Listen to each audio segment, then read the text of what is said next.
All right. Hey, everyone. Welcome to another episode of whether it's Bitcoin Brief or Bitcoin hitting your all-time high. And with Bitcoin hitting your all-time high, these videos could come around every day, but we haven't done this show in a while. Jimmy Song hasn't been on my channel in forever, and neither has Joe Saz. So here we go. We're going to talk some stories. We're going to talk Bitcoin price. And if you have any questions, shoot them over in the live chat. I will try to keep an eye on that. How are you guys doing today? Jimmy, how are you, man? I've been addicted to Clubhouse ever since I haven't been on your show, Tone. That's what's been happening. So, yeah, Oh, glad to man. be back. Maybe I can get off Clubhouse a little bit by being on this show. All right. No, we're gonna bring back the Bitcoin brief at least once a week. Starting next week. I'm probably gonna stick around here another week or two. I am in Turkey, and it's really nice and peaceful, even though uh Turkey is locking down, everyone's locking down against Turkey. It's really tough traveling the world. Joe, how are you doing? No, I'm excellent. Doing yeah, just really living a good life out here. I can't really complain. I have a lot of space, so I'm living a good life and just building Emily. Just tons of work. So All right. Yeah, we're going to get an update on Emily from you in a little bit if you're able to update us live on air. All right. So I guess the first thing we need to do is mention the price of Bitcoin, and then we're going to talk about all the stuff that's going on, including the Coinbase IPO and a tweet that Jimmy sent out reminding people once again about how insane people are with their altcoins. I am going to have a cheers to the new Bitcoin all-time high. I know it feels like I'm always drinking on the streams. Not exactly the case. I'm actually drinking a lot less down over here in Turkey than partying in Dubai. So this is better. Let's go to the price of Bitcoin with my screen share, and then I'll let Joe screen share as well. And Jimmy, feel free to ask the first set of questions. Everyone is worried about a Bitcoin ban, probably because what's his name? Jesse Powell tweeted out from Kraken about that. All right, this is Jimmy's tweet. We'll get to that in a minute. Hey guys, this is the chart of Bitcoin. This is my chart of Bitcoin. Let me get the MRI working. This looks like the daily chart of Bitcoin, and we have broken out. The all-time high is here. As I've been saying for the last few days or weeks or months, I've been super, super, super bullish. Ever since we hit this all-time high, I've been bullish ever since. I was actually surprised we fell this low at the end of March. I've been waiting for this breakout, and I think we are going into the 70s. If we look at the weekly chart, we have just broken out of the triangle. We literally have 4 to 5 weeks of upside to go before a more sustained pullback. That is my view. Low level time frames. The 4-hour chart is still bullish, and I think there is more upside even on the 4-hour chart. I wouldn't be surprised if we broke 64,000 by end of day today. On the 1-hour chart, let me see if there's any MRI tops coming in. Doesn't look like it. This looks like a potential reset of the MRI count, and we are about to consolidate and then go back up. Let me open the MRI and take a look, and this would be my very, very quick version of the Bitcoin price. Yep, and I was right. That's a reset, and here we go. More upside. Once we break above 63,000 again later today, we will probably take off to the upside. All right, that's my view of the price of Bitcoin. How about you, Joe? yeah, this has been kind of a tough one. All right, it's gonna take screen share for me to really eloquently. Oh, hey guys. Oh, before you do, since I literally don't make any money because I don't promote anything anymore, and I should be trading, but I'm actually enjoying life a little bit, or at least best I can. Hey guys, so when Joe pulls up his trader platform, and if you haven't had Joe on the show in a while, if you are interested in that platform that shows you order book data and analysis that Joe does off of order book data. I haven't loaded this page in forever, so it's taking forever. So this would be the platform right here, TRZR Trader, and that is what Joe is about to use. Joe is also part of Embly, But I need to update the link here because this goes like, man, I should have done that before today. Yeah. Does it go to embly.com? No, it doesn't. It goes to the moon right now. Is Okay. embly.com ready? It's it no. No. Okay, guys, do not click on this yet. Wait a few weeks, maybe till the end of the month, and then we're gonna do a whole episode about Embly. But Trader Joe's gonna talk about it. Right now. I'm gonna stop screen share and give it to Joe. Yeah, so definitely click on Tone's link over there, and that will give you access to something. Tone, I need screen sharing if you don't mind. Oh, my bad. But yeah, so the first thing that kind of runs through my mind is the all-time highs relative to the all-time highs. Like it's in all-time high season, it's kind of like we break a zone and then we keep getting all-time highs for a number of weeks. So first, let me just take a step back and just kind of express some of my caution. This is the thing that matters to me right now. We had a great move up. We had a great pullback, which is customary, a nice 30% pullback. And then from high to high, we saw something like near 40% and then a high to low. It's pretty customary, 20, close to 30, within the ball, spitting distance.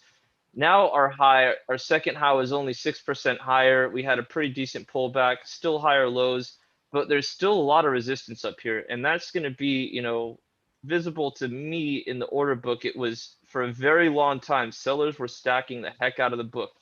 And so what has me a little bit on the fence about this breakout is it looks coordinated. It doesn't feel very organic to me. And that's perfectly okay when we have people like Michael Saylor and Elon Musk buying up tons of Bitcoin. These are straight up, in my eyes, organized, if not single actor moves. The follow through isn't, but this kind of stuff in a small time frame, if you see a gigantic vertical candle, you usually think that it's a group of people or an individual. So I'm not pleased that all I'm seeing are vertical moves trying to kick us off. I do think that if we can clear 62,000, get up a little bit higher, maybe closer to 65, then we're probably on our path to all-time high after all-time high. And obviously, that's what we want to see. We want to see a super cycle. We want to see, six-figure Bitcoin. But this range, we really gave the bears a lot of time to stack their orders, and buyers did come in and annihilate them. This isn't liquidity that was pulled from the book. This is liquidity that was eaten. So you can see that the bulls have pretty much nuked the ask side of the order book, which was clearly dominant. The sell side of the book was dominant in the 57,000 plus range for so long. I mean, a wide bid ask spread. Let me get rid of this little drop down thing so you can see it more clearly. But the bears were in control, and it was pretty obvious for a while in spot markets, perpetual markets. You could see that the bids were very low, the asks were very low. So no one really knew what the heck was going on, and the spot markets were heavily dominant on that sell side. And then we started to break through. You could see the decrease in asks, decrease in bids. So this is what's kind of been throwing me for some loops. And then as we started to consolidate a bit further, you could see the maturity of bulls in their position. And obviously they were justified in this move to the upside. And now we're right back into a little bit of a flimsy bid-ask spread, kind of flipping in and out of, mostly ask dominance with a slight flip down here into a couple bid dominant spreads, but like really weak. Still flipping though. I mean, it's worth noting. And to top it off, bids have fallen off the map on perpetual markets. They are growing, but the traditional thing that I've seen in this bull market has been that the higher we go, the more bullish bulls get. And that's what I'm not seeing right now. So even though 62,000 was my tentative zone to exit my short, which I entered at 58,000, which is a no risk short. I didn't take any leverage on that. This is a zero risk position. So I'm waiting to see how serious are we about all-time highs right now. But I am happy to see that Bitcoin is at least making an effort. So yeah, Bitcoin is. I mean, I'm BLX. Let me get out of here. Get to Binance real quick, and so this was invalidated pretty quickly, and now we're at an all-time high. So if we can do another like 2 weeks of all-time highs, or something to that effect, a period of days here we had 26 bars of, you know, from low range to the top. I mean, if we can pull something like that off, and this 62 to 65 range is what triggers that, then I'll be really excited. So I'm just like really cautious right now, and I have no reason to exit a no risk position right now on the short side. I just want to give this thing a little bit of time to mature, because I'm not a fan of the fact that we're only, you know, between all-time highs right now. We're talking 5%, and now we're talking just $1,000 or so. So I need to see this thing really, really get some life, a breath of life, before I'm gonna get scared. All right. Thanks for the update, Joe. I pretty much with you in line on that. I'm always about just the price of Bitcoin, and for me, the price of Bitcoin is still king, even though there are lots of underlying metrics that are giving us a little bit of pause. But usually, when a price breaks all-time high, I'm generally bullish. All right, Jimmy, what's gotten you excited besides the price? Of course, you're not a price analyst, but you are doing pretty much everything else in this space. So what's exciting with you? Give us an update on the code. Give us any update. Let me know if there's any links you want to share. Floor is yours, man. Yeah, so Taproot is on its way, but there's some bike shedding going on over exactly how it's going to activate. There's something called speedy trial, which is 3 months for miners to signal readiness for the next upgrade. But there's some dispute as to exactly how that will come about, or how speedy trial will be determined. So they have something called median time pass, which is essentially a timestamp on every block versus block height. So this is BIP8 versus BIP9. There's a bunch of people that are arguing one side or the other. Most developers that I've talked to seem to think this is what you call bike shedding, basically talking about something that's not very important. But it is fairly controversial. I believe they are having another meeting later today. If all goes well with speedy trial, I think we can get it on the network by November 15th. At that point, I think a lot of wallets will be ready, and they'll be going through it and so on. So that's the next major soft fork in Bitcoin. It will have a lot of interesting upgrades. I think that will be very nice for a lot of people. The ability to back up your single key with like multi-sig on the back end. So in case you lose your wallet, you go and get keys from, or you get 3 of your friends to sign a bunch of stuff, and you can get your money back, that sort of thing. We haven't really figured out, or no one's really made anything yet that takes advantage of this. We need it on the network first. So that's one thing I'm excited about. Other stuff, it looks like there are more conferences coming. I had a Thank God for Bitcoin book launch dinner this past week. That was really fun. I am starting up my seminars again, starting with the one with the conference in Miami, Bitcoin 2021. I am hearing some crazy numbers of people that will be there. Last number I heard was upwards of 10,000 people, which will make it bigger than consensus. There's such a hunger for people to actually get together and hang out. That's something I definitely noticed during the Thank God for Bitcoin book launch dinner. Like everybody just enjoyed, being normal, I think, like without masks and eating together and things like that. So very excited that normalcy is right around the corner. Yeah, no, Jimmy, we tried looking into doing Unconfiscatable the weekend before. Bitcoin 2021, it's not gonna happen, and my fault. I'll take full responsibility for that. I'm sorry, guys. We probably could have still got it done, but I'm out of the country. Like, I got really, like, I know I wasn't happy all of 2020 getting stuck in the US. But yeah, so Unconfiscatable is just gonna come back to Vegas in 2022. Couldn't get it done. I might not even be in Miami, actually. I may not be back in time. I might be back in time. There was a internet security conference going on in Dubai almost that same weekend. and they actually want me to speak on like Bitcoin 2021. So I have more reason to just stay in Dubai, where I'm going to be in May. There's gonna be a lot of people there, like a serious number. There are multiple satellite events and things like that. So I think that basically this is gonna be consensus, except without all the shitcoining and things like that. There's I still think some shit coining there. I remember a at the tiny last, bit, there's a tiny not bit, quite as much. Yeah. but at the last one, like I was there at the Bitcoin 2019, and like their Mm. major sponsor was Celsius, and with their shitcoin. So that's very disappointing for a conference that calls itself Bitcoin being sponsored by a shitcoin. So, but hey, I don't. This is probably why I'm not speaking there.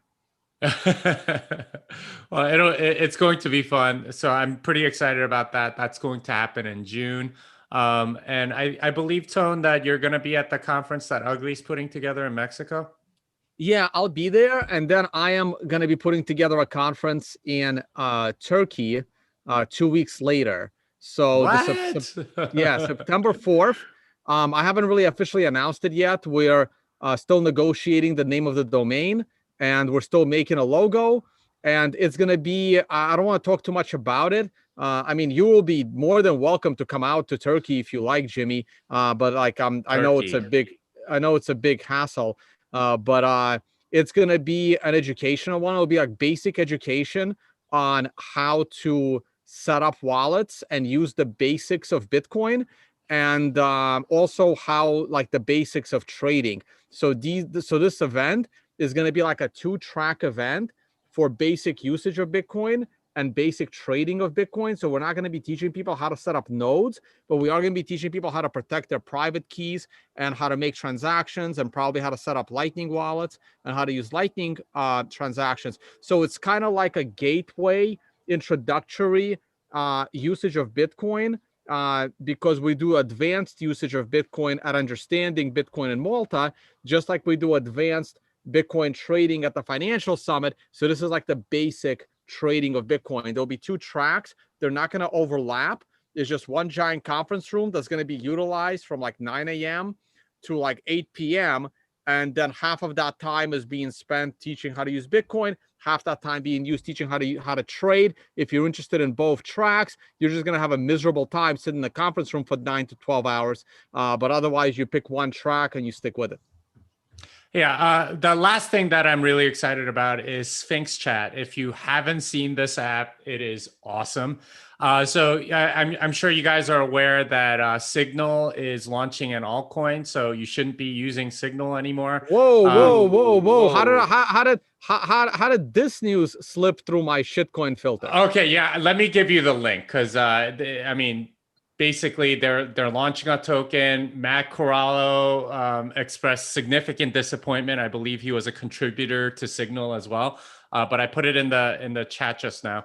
But they you should I think Signal's dead to me. They launched an altcoin. There's a bunch of people that are not happy about it. I can let me copy Matt's response to what's happening at Signal. Here, let me. I'm gonna do screen share. Give me 1 second. Look, Okay. man, in my experience, all roads eventually, like if you are not like strong-minded, eventually some shitcoin is gonna corrupt you. Like, it's almost impossible to just stay on the path of Bitcoin. Like people, there were Bitcoin, like there were Bitcoin, and then eventually someone convinces them, and then they're like, "Well, Tone, Polkadot's different, or this is different," and we're like, "No, it's not different." Okay, so what's going on here? I'm sharing it.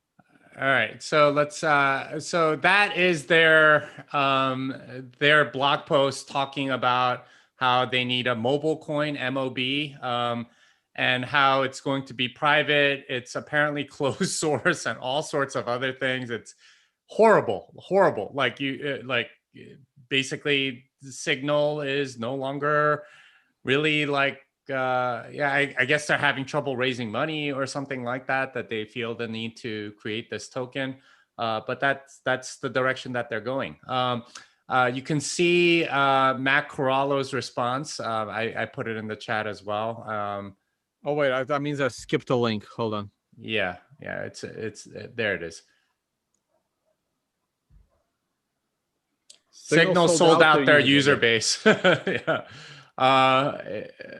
In about the least fair and most opaque and secretive way possible. It's one thing to create a cryptocurrency if you think you need it. It's very different to do so by issuing it all to yourself, selling it to VCs on the premise they can turn around and sell it to your users, and then be about as non-transparent as possible. So he thinks he's very upset about this, and there's a lot of other people that are upset about this. See, this is why I'm so hesitant to join like any projects. Like, look, like right now, anytime someone messages me about a project, or even like people ask me, "Hey, Tone, can you do an interview with us?" I have one question for them. I have one question: do you have a token with a free market identified price, or are you planning to make one? And if the answer is yes, I want nothing to do with whatever it is you're doing. What? And like this line is so like it's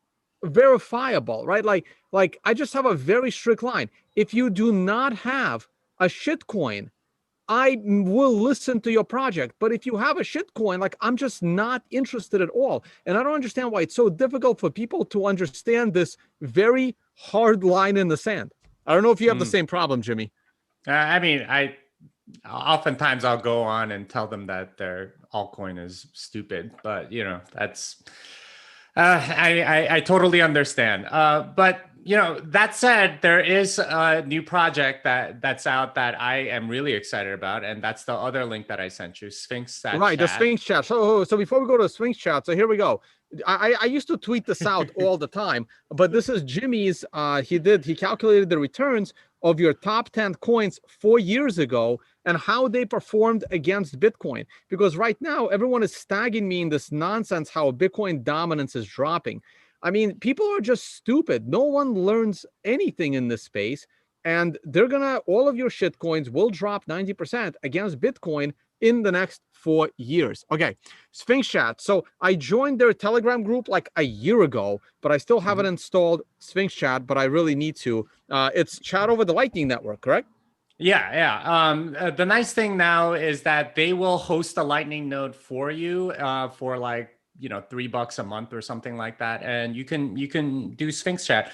The really nice thing about it is that you can pay people just casually on the Lightning Network while you're messaging. So this is something that I think I gave in a talk like 4 years ago, just like 5 free business ideas. One was messaging with Lightning integrated, and they finally did it, and it works great. You can host a podcast on there, and I don't know if you've seen what Adam Curry has done with the podcasting stuff, but basically you can register your Lightning wallet with your particular podcast. And if they listen on it through Sphinx or Breeze, the listener can pay you by the minute that they listen to, and it's great. You get I've been getting sats for my podcast. People just sort of listening. I created my own Sphinx tribe where you can go and listen to Bitcoin Fixes This. I had Tone on last week, for example. So it's really cool, and I can see this becoming a layer for a different kind of experience. You can imagine, for example, being a doctor or something, or some sort of advisor or consultant or anything like that. And for someone to ask you a question and get an answer, you can just charge them money, and that's way more efficient than like doing it for free or something like that. And they have interesting features, like you can make it so that they can't see the answer until they send you the money, and then once they send you sats, then they can see it. There are other sort of anti-spam measures in different tribes. So it can cost money to post to the tribe. These are like Telegram groups essentially. But you can also make it so that they have to stake a certain amount of sats in order to post. So you can make it so that it costs like 50 sats to stake, and then you get the 50 sats back 8 hours later, as long as you weren't spamming the chat. If you were spamming the chat, then the admins of that tribe can just take the money and say, okay, that wasn't a very good contribution, and so on. So there's a lot of really interesting features. And it is very private, and it's done peer-to-peer over the Lightning Network.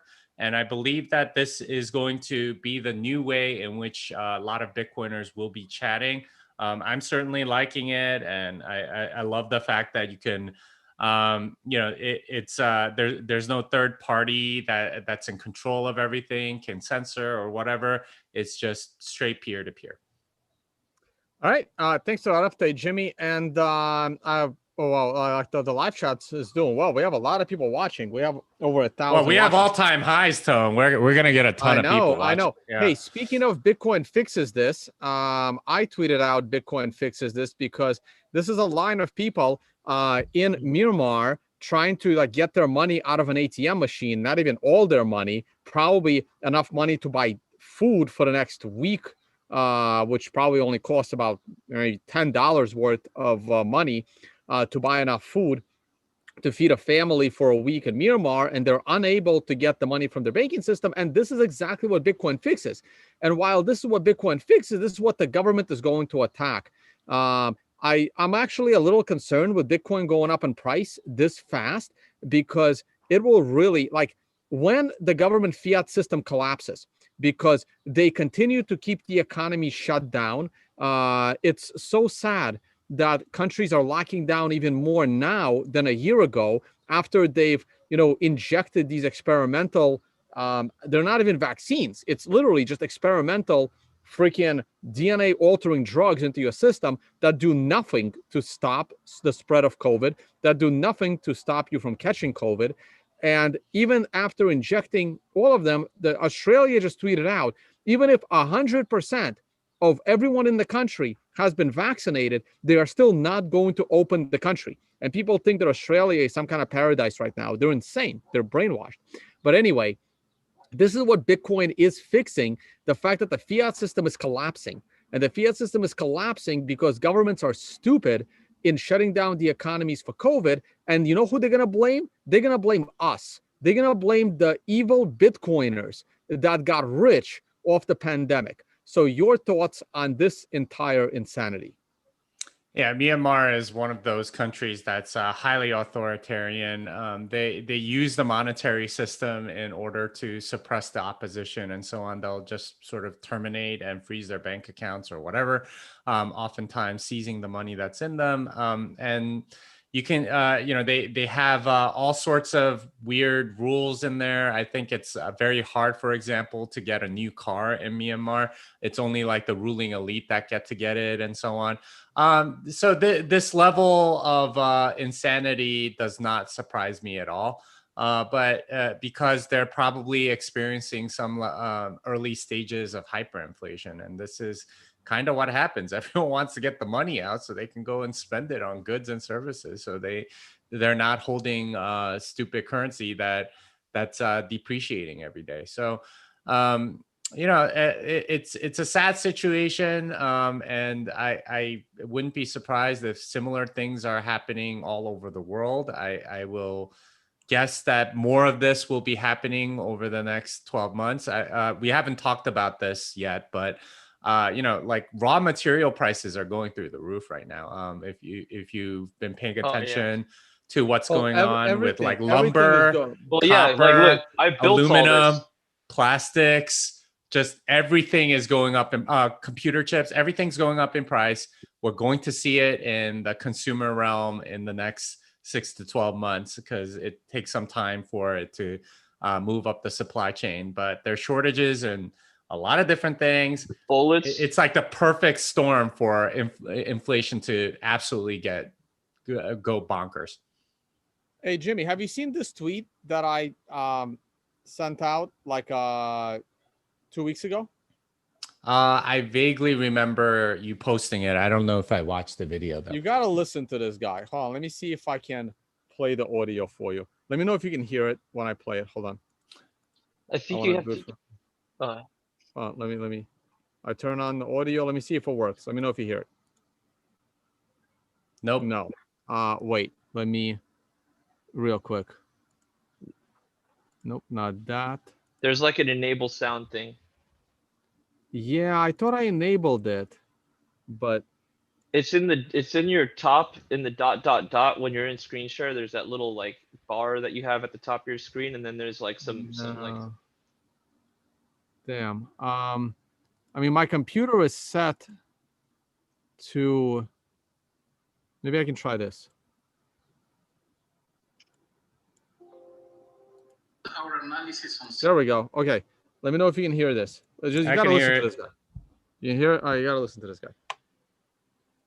our analysis on CBDC, in particular for the use of general use, we tend to establish the equivalence with cash, and there is a huge difference there. For example, in cash, we don't know, for example, who's using a $100 bill today. We don't know who is using a 1,000 peso bill today. A key difference with the CBDC is that central bank will have absolute control on the rules and regulations that will determine the use of that expression of central bank liability. And also we will have the technology to enforce that. Those two issues are extremely important, and that makes a huge difference with respect to what cash is. Our analysis. You heard that? Yeah, I mean, this sounds like what every central banker is dreaming about with CBDCs. It's Right, complete surveillance and control. Yeah. Right, but here's but like if you listen in between, like, literally he referred to cash as expression of central bank's liability. That is his definition of cash. Expression of central bank's liability. How insane is that? No, he doesn't look very healthy either. Yeah. Oh, there was a really funny tweet. Man, I gotta find it. Oh shoot. How do I don't think I'll be able to look for it, but someone like tweeted out there was another picture of him with like his jacket was holding on by a single button that was ready to burst. And they just took a picture of like his stomach with that button about ready to burst, and they said the state of Bitcoin's $60,000 resistance. It was a great tweet. And yeah, and then like if a guy like this survives COVID pandemic, like there's no COVID pandemic. I'm sorry. Yeah. Indeed. Agreed. All right. What else do we want to talk about? The Coinbase IPO. That launches tomorrow, right? 14th. Yeah. Yep. Yeah, what a surprise. On tax day, Coinbase launches their IPO. You can't make this shit up, right?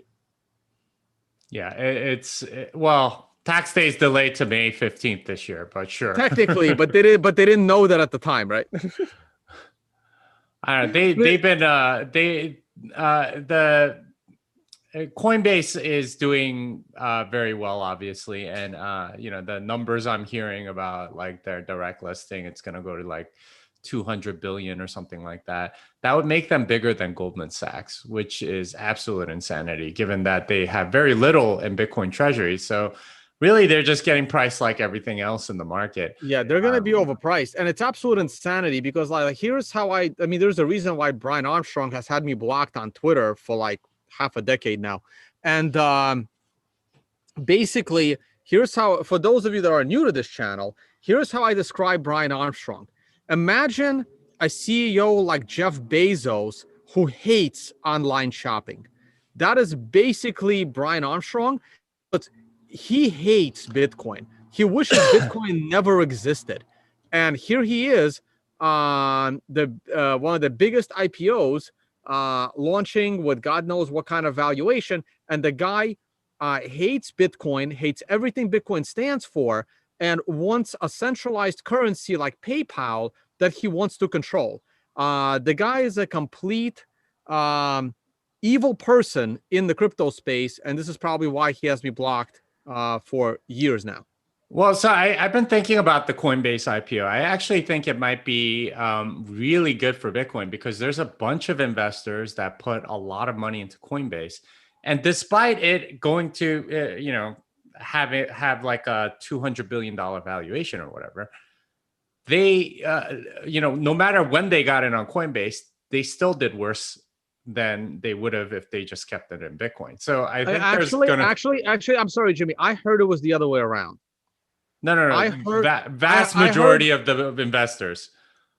I heard that if you were one of the original investors in Coinbase, you actually outperformed Bitcoin since that day. But you have maybe the very like the angel round or something like that. But all of the subsequent people, the vast majority of the money that went into Coinbase, they're getting returns that are worse than Bitcoin. So they're gonna get out of Coinbase and I think buy Bitcoin because they'll figure out, hey, this did well, but why didn't I put it into Bitcoin? And this will be they'll essentially dump Coinbase to boomers who think that they're buying Bitcoin, but really they're not. Good luck to them, I guess. Yeah, I was gonna pull something else up. Go ahead, pick another topic, talk about it. I gotta find the tweet. That's why I took screen share off. That was bad. I should probably pick a topic. So, I'll pick a topic real quick. Yeah, go ahead. If you don't mind. All right. So, Jimmy, you were talking about Taproot, and I know that's something that like we've all, some of the people have been looking forward to for a while. Is Schnorr signature something that we should be excited about too? Is that like something that is in the pipeline and something that has a visible? Yeah, that's part of Taproot, and it's going to make Lightning a lot more efficient.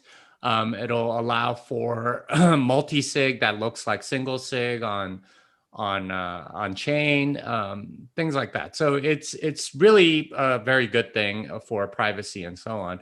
But yeah, that's probably coming up. The other thing that maybe I wanted to mention is the Crypto Council for Innovation. I don't know if you guys have heard about this. Yeah.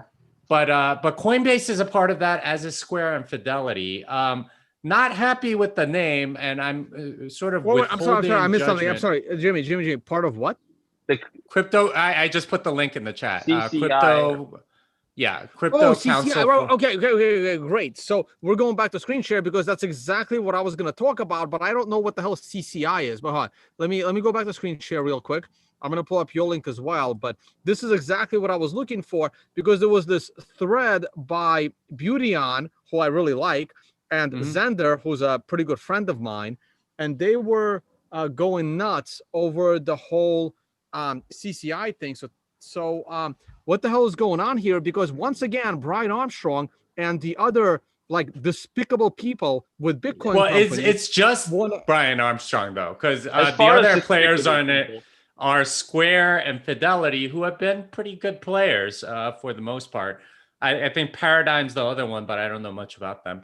So it's strange that they would partner up with Coinbase and name it Crypto Council for Innovation instead of Bitcoin Council for Innovation. So, that has me hesitant. I did read through Beautyon's whole tweet storm. I don't know if I'd panic just yet and say that they're necessarily evil. I'll wait until they propose something or say something before condemning them. At least like give them the benefit of the doubt at the moment. No, but I'm not. I'm sorry, Jimmy. There is nothing, Brian. There is nothing that can come out of Brian Armstrong's mouth that I would give the benefit of the doubt. Yeah, I mean, Square is a good actor, as is Fidelity. But so was Trace Meyer, and so was Kevin Pham, and so was Roger. Well, I don't know. I would put them in that category yet because we did at one point. Square is still funding Matt Corallo and a bunch of other core devs. They have Rust Lightning and a bunch of other things that they fund through their, their crypto arm or whatever. Well, Jack started his first step into shitcoinery with the sale of his NFT, right? Maybe he's pulling a Brian Armstrong with an 80% ETH bag, Possibly. I wouldn't rule that out, but I'm going to withhold judgment at least until they come out with something saying, hey, we're for this proposal or that. You know, like there's a bunch of other people that are, you know, sort of condemning them, but you know, let's see what they do first before we like, you know, get out our pitchforks, right?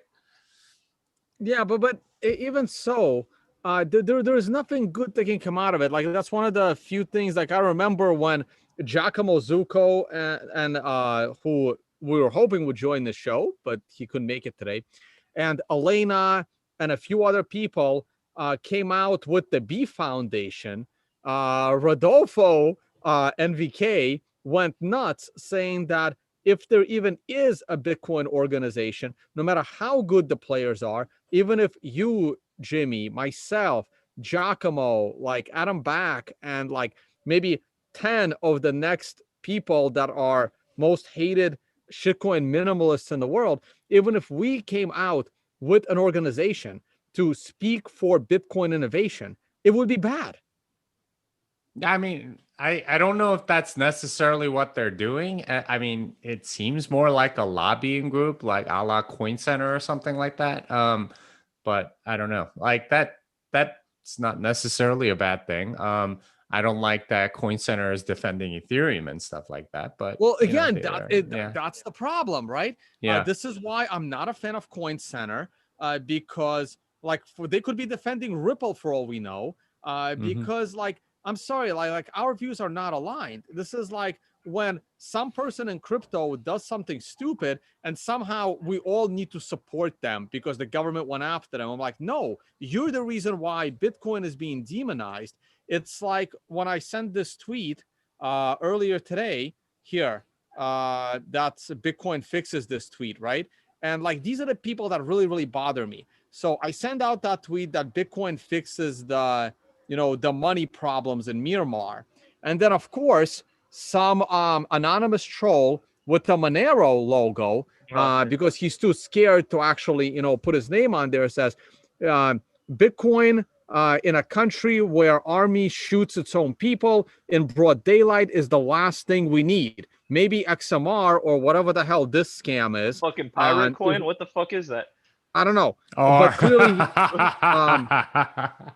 so whatever the hell that other scam is, and my reply to him, no, this is the kind of person that is ruining the crypto space because he is pushing people into a shitcoin. Those people end up losing 80 to 90% of their money that they could have gained by holding Bitcoin, and they no longer have capital to get themselves out of a bad situation. So these are the people that are actually a bigger problem. And then they call people like myself and yourself Peter Schiff. We're Jimmy and myself and Joe, we're not like Peter Schiff because we understand how Bitcoin works. Peter Schiff does not. And because we understand how Bitcoin works, we understand why everything else in crypto space is complete and utter garbage. But this guy doesn't, and I know he doesn't because he has a Monero logo. No one gives a shit about Monero. That is why it's number 25 on Bitcoin market cap. And it's only going to go lower because newer scams are advertising better. Well, not just that. People want to get in on the ground floor on these things. And you're not going to go with a token that's been around 5 years. You're too late. They're going to feel just as late on that as Bitcoin. That's the reason why they go in.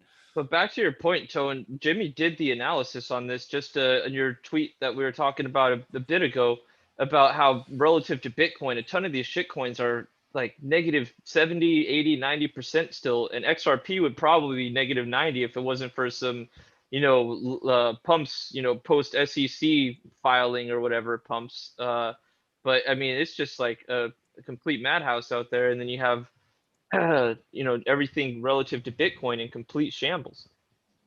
There it is. Right.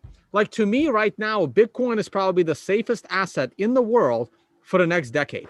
Like out of anything, I would rather have my money in. There's Monero. You even have Monero up there. 75%. Yeah, XMR minus 75% against Bitcoin over the last 4 years. Right. And remember that the last conference in Prague, you and I were there together, Jimmy. It was like 3 years ago or something. Some guy wanted to, I made a bet with some guy for like 0.2 Bitcoin or something that he said Monero would outperform Bitcoin over the next like 2 or 3 years.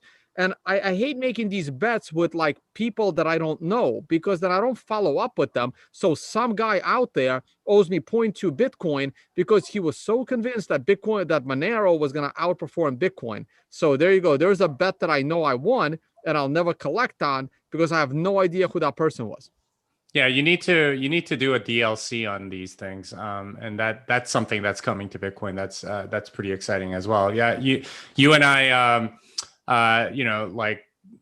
you facilitated a bet for me with the election and so on, but they have it like that, but in a more trustless way with an oracle that you can do now, which you can do those bets and have it on chain, and then when you win, you just collect. Yeah, but it'll all be easier in the future. You just send it into an address and it automatically pays out through a smart contract.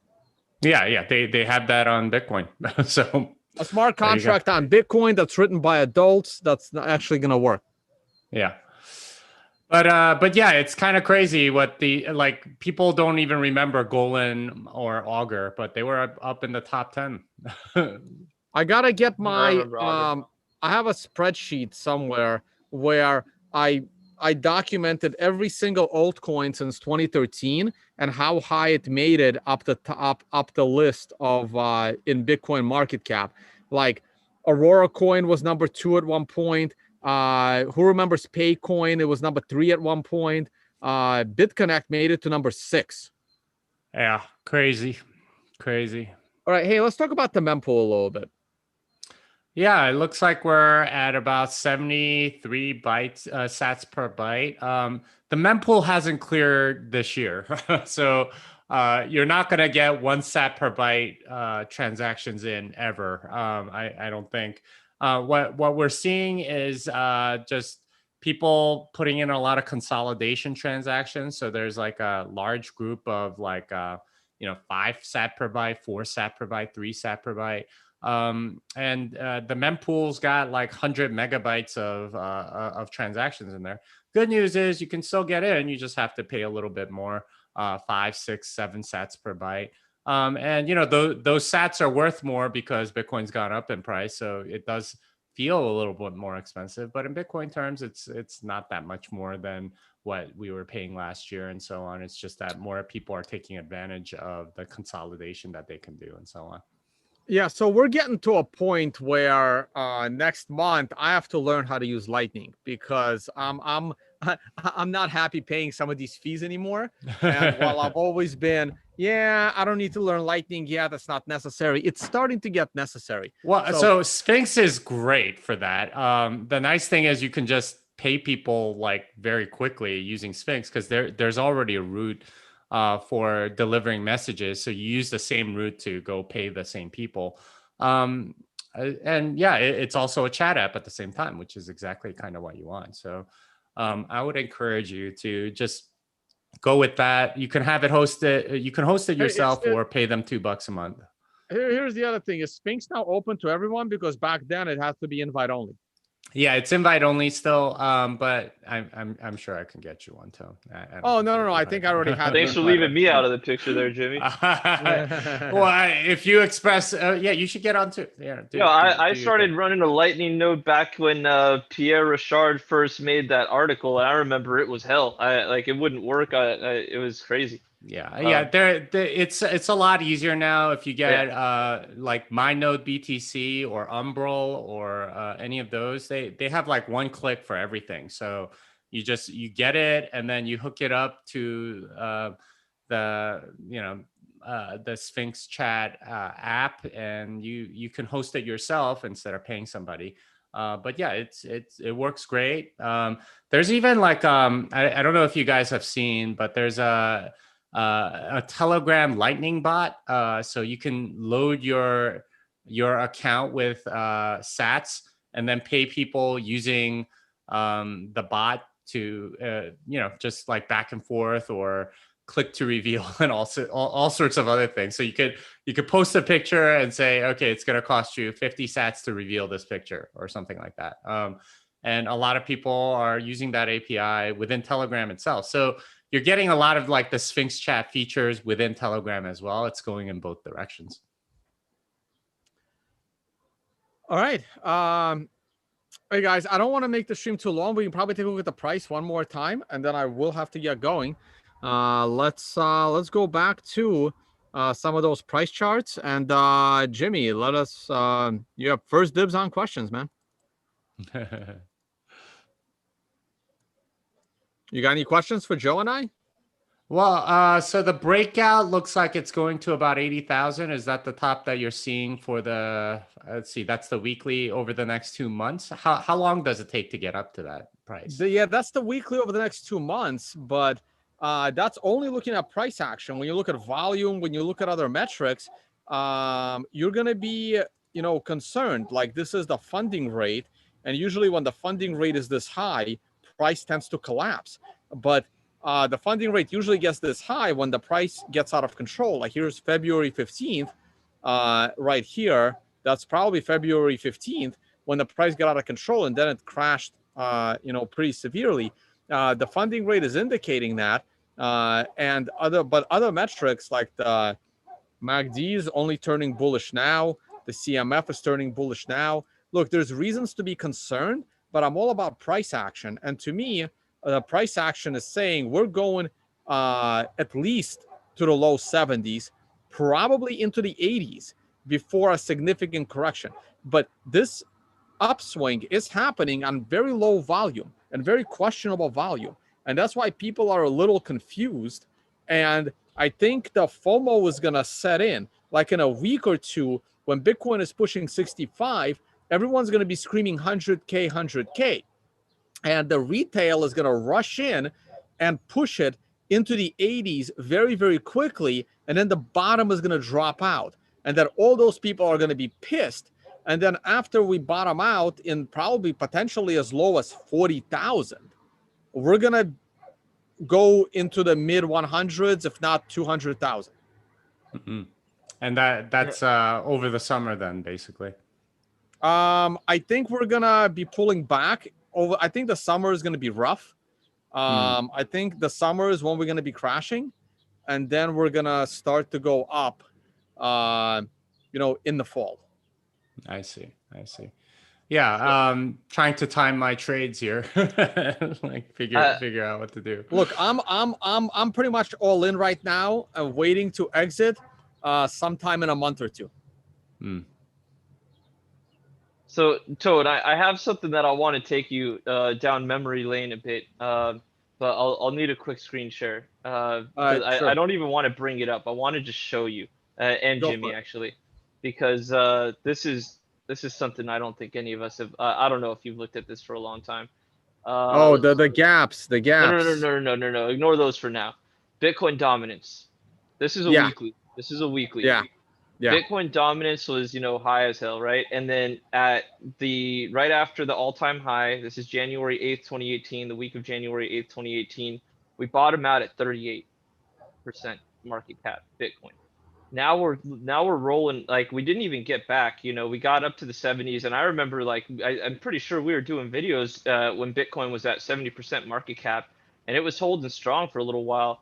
Came back up, and then now we're spilling again. And like the alt season is kind of like one of the main things that happens toward the end of a run. So this is something that's also tripping me out a little bit. This is just an observation for now, of course. I'm not really saying like, hey, I'm gonna make all my decisions based on this, but there's clearly something going on when Bitcoin dominance is now spilled into the 50s.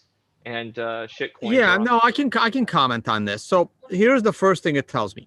The first thing, well, the most obvious thing it tells me is how stupid people are. Yeah. Once you get over that situation, but also the COVID situation is telling me how stupid people are, and the election told me how stupid people are. So there's lots of things that tell me that if there were aliens watching us, getting ready to meet the human race, we just delayed that meeting by a generation or two because they're too dumb for us to meet them. That's basically how I see the human race right now. And so the other thing that this tells me is that we're not ready for Bitcoin or like hyper Bitcoinization, mass adoption. None of that is going to happen this cycle. What this tells me is the 2017 crash is going to repeat. So wherever Bitcoin tops eventually, I still think this is a double bubble. The first bubble to 70, 80,000, the second bubble to 150 to 250,000. But after that, we're going to fall 85 to 90% again.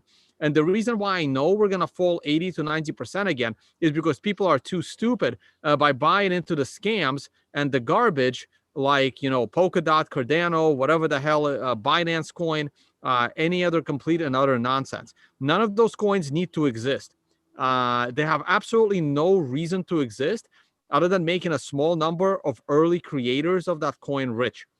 And as long as shit coins are pumping faster than Bitcoin, it tells me that the space is not actually going to have this exit, velocity to enter anything, because people are still going to get caught and they're not ready to separate government from their money.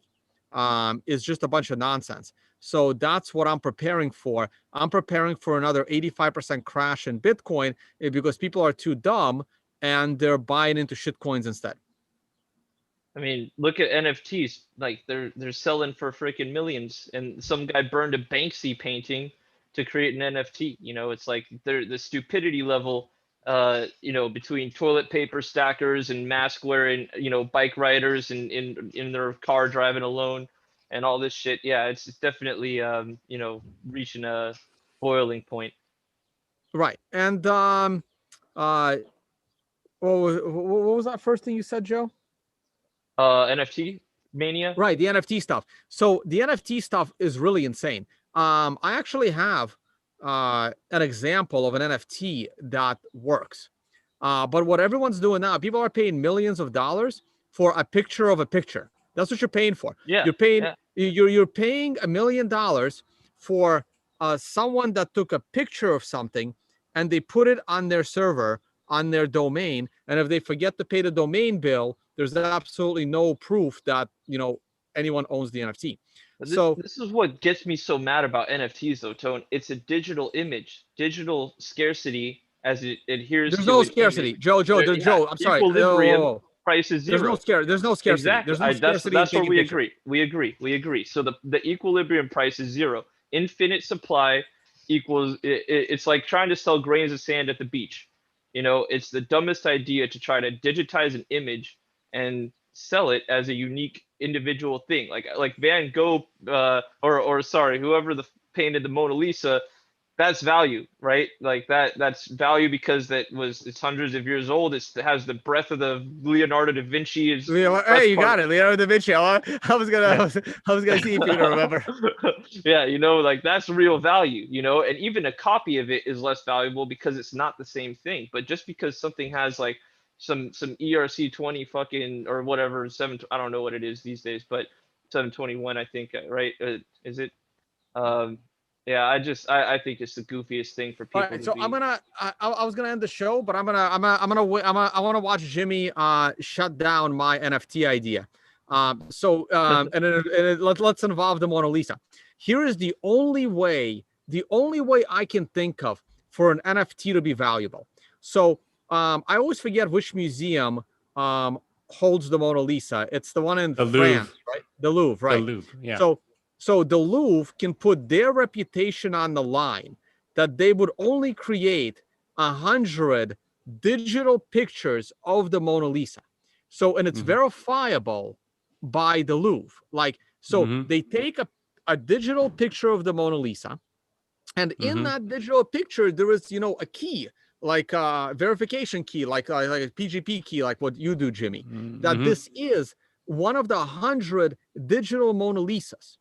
But it still doesn't make sense in the physical world. Like if I come to Elon Musk's house and on Elon Musk's TV, the picture, the one of 100 Louvre authenticated digital Mona Lisa shows up. I don't care. I'm like, dude, if you don't have the real Mona Lisa in your house, I'm not interested in looking at a picture of the Mona Lisa on your TV. It could have been, it doesn't have to cost $100 million. Okay. But, and here's the but. In the future, a lot of us are going to be doing meetings in VR. So now if Elon Musk has his VR office, let's say on Mars. So if you are going to have a meeting with Elon Musk in virtual reality, you're coming to his Mars virtual reality home. And now, because the only way to spend time with Elon Musk in virtual reality, there is no interaction in the physical world.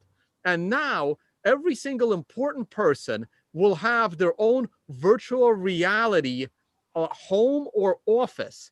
And then those 100 authenticated Mona Lisa digital paintings are actually valuable because there's only going to be 100 virtual reality offices that will have an authentic NFT Mona Lisa. What do you think of that idea? I think it's stupid because Damn it! Damn it! I have one good example. The thing is, like, like whether or not it's authentic, it'll be the same picture. That's the thing. I know, but it's still authentic. Like, you can still authenticate that Elon Musk paid for this one of 100 paintings, and the only way to see it, that authentic picture that I know looks identical to any other picture, but it's still authentic. Like, the only way to actually see it, it's authentic in the sense that the Louvre, the owner of the actual Mona Lisa, attests that it is. But you know, I can say I own the Mona Lisa, and in the virtual world, I'm going to issue 100 of mine that are supposedly authentic or whatever.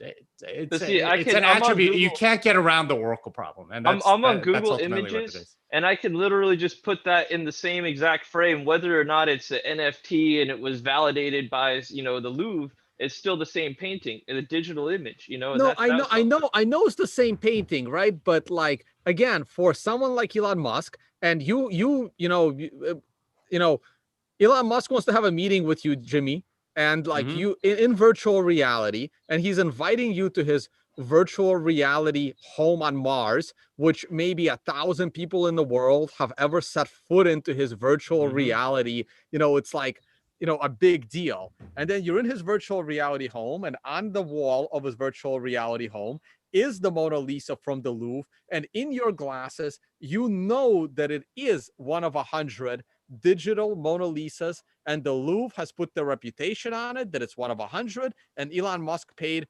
$10 million for it, or 100 million, whatever the hell. I mean, so why does the Louvre get to why does the Louvre get to issue the 100 tokens, right? Like, because the it's digital, it's tied to a physical thing. I'll answer that. They own the physical thing. They don't own the digital, like, you know, whatever. Why did they do that, right? Like, I don't think that's right. So fine. Then a descendant of Leonardo da Vinci can do it, but now we can debate on which descendant. And also, since Da Vinci's dead, he can't do it. And if you're alive and you're digitizing your work, then it's just not that valuable.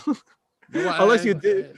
I mean, I just don't like. You can be in a virtual reality home with all the paintings you want. If unless our actual consciousnesses are in cyberspace and the singularity comes, and you know, you have native digital assets that are actually scarce or something like that require no Oracle, then, you know, it's kind of an intractable problem. And anyway, I tried. Like, I've thought about this really hard. Like, what is my only like NFT example that could actually make sense? And maybe even that doesn't work. I'm sorry. NFTs are just stupid. I've written a bunch of articles on this while I haven't been on your show, so you can go look it up at jimmysong.substack.com. All right, guys. Hey, we do have to wrap this up. I want to have some dinner. The sun is setting behind me. And all right, any closing thoughts? It's going to be an interesting few months, and it's going to be a lot of fun. All right, guys. Best wishes to all those traders, anyone. Like, honestly, just if money management is the only tool that you have in your arsenal right now, then don't be trading, because this is a tough market right now. Fiat delenda est. You didn't finish. this song is done. It's been a while. All right, guys. All right. Hey, thank you all so much for watching. And we'll try to bring you another one of these shows a week from now. Hopefully, Giacomo will join us as well. We'll cover some news once a week. We'll bring that show back. And I'll continue to make short videos on the price of Bitcoin. Saying goodbye from south side of Turkey. I'm in a city called Göcek, and you can see the marina behind me. This is not a green screen. I am actually on this amazing villa. One last thought. So I do want to give a shout out to my gracious host. I totally forgot earlier. The host who's hosting me in this villa, who's not here today, but he'll be back, is Artun Bakar, who has written a children's book where all the proceeds from this children's book go to children with Oh, let me show my stuff. Oh, yeah. Forgot about that. All right. Let's show Jimmy stuff as well. Yeah. So I do have my seminar programming blockchain, programming blockchain. Once I start programming typing, Bitcoin, programmingbitcoin.com. Yeah, so that's the book, but I also have the seminar in Miami, June 1st and 2nd, in Mexico, August 10th and 11th. Here is the book, Programming Bitcoin. There's the other two books right there, Thank God for Bitcoin and the Little Bitcoin book. Those are also available. Yeah, so here is the website, so you can go on there and check it out. But Programming Blockchain is coming to Miami. It's the first one that I'm doing since 2020. So yeah, very excited. We're in Miami, June 1st and 2nd, as part of the whole Bitcoin 2021 event. It'll be a satellite event. And yeah, those are it. Check out my newsletter, jimmysong.substack.com. So yeah, June 1st and 2nd, Mexico, August 10th and 11th. All right, and we'll do another video with Joe in the near future when Embly is up and running, right, Joe? Yep. I can give you a status update, in the not too distant future if you want to. Yeah, no, we'll do a special show for that. All right, guys, that is it. Check it out. I'll try to be in Miami. I'll try to get to Miami by June 4th. I think the conference is when? June 4th and 5th? Yes. All right, I'll try to get there. I'll probably get there no earlier than June 4th. I'll probably be there on that day. And I'll just start tweeting out, where I'm hanging out, and then people that's too bad. They might have beefsteak on June 3rd. Oh, really? I don't know. Maybe I'll come. I don't know. I got to see what my schedule is. Honestly, they're doing really bad tests here in Turkey. I've been trying to avoid the sticks up your nose, but I'm stuck here in Turkey. I can't avoid it. So maybe I'll just stay here for 2 months. Hopefully they'll do what Europe does now. They realize how unsafe and dangerous the sticks up the nose are, so they stop doing them. But other countries still do them. I do have to be in Dubai by the end of May to speak at a few conferences. Okay. All right, guys. That is it for us. Thank you all so much for watching, and see you all on the next one.